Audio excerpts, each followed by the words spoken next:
Lamentations, chapter 1, Sorrow in Jerusalem. Jerusalem, once so full of people, is now deserted.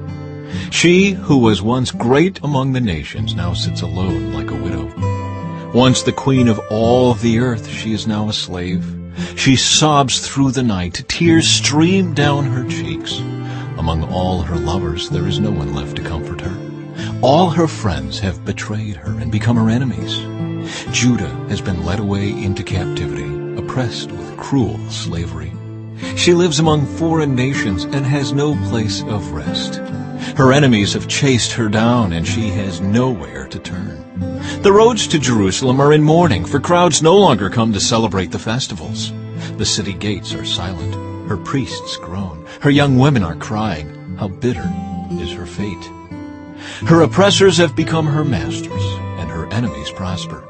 For the Lord has punished Jerusalem for her many sins. Her children have been captured and taken away to distant lands. All the majesty of beautiful Jerusalem has been stripped away. Her princes are like starving deer searching for pasture. They are too weak to run from the pursuing enemy. In the midst of her sadness and wandering, Jerusalem remembers her ancient splendor. But now she has fallen to her enemy, and there is no one to help her. Her enemy struck her down and laughed as she fell.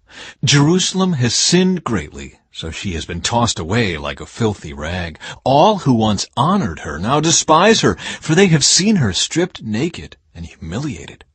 All she can do is groan and hide her face. She defiled herself with immorality and gave no thought to her future. Now she lies in the gutter with no one to lift her out. "Lord, see my misery," she cries. "The enemy has triumphed." The enemy has plundered her completely, taking every precious thing she owns. She has seen foreigners violate her sacred temple, the place the Lord had forbidden them to enter. Her people groan as they search for bread. They have sold their treasures for food to stay alive. "O Lord, look," she mourns, "and see how I am despised." Does it mean nothing to you, all you who pass by? Look around and see if there is any suffering like mine, which the Lord brought on me when he erupted in fierce anger. He has sent fire from heaven that burns in my bones. He has placed a trap in my path and turned me back. He has left me devastated, racked with sickness all day long. He wove my sins into ropes to hitch me to a yoke of captivity. The Lord sapped my strength and turned me over to my enemies. I am helpless in their hands. The Lord has treated my mighty men with contempt. At his command, a great army has come to crush my young warriors. The Lord has trampled his beloved city like grapes are trampled in a winepress. For all these things I weep. Tears flow down my cheeks. No one is here to comfort me. Any who might encourage me are far away. My children have no future, for the enemy has conquered us. Jerusalem reaches out for help, but no one comforts her. Regarding his people Israel, the Lord has said, "Let their neighbors be their enemies. Let them be thrown away like a filthy rag." "The Lord is right," Jerusalem says, "for I rebelled against him.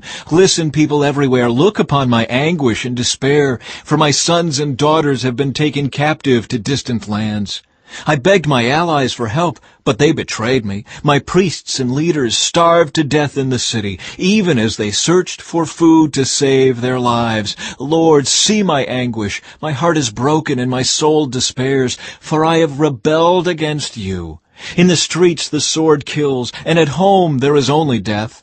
Others heard my groans, but no one turned to comfort me. When my enemies heard about my troubles, they were happy to see what you had done. Oh, bring the day you promised, when they will suffer as I have suffered. Look at all their evil deeds, Lord. Punish them as you have punished me for all my sins. My groans are many, and I am sick at heart.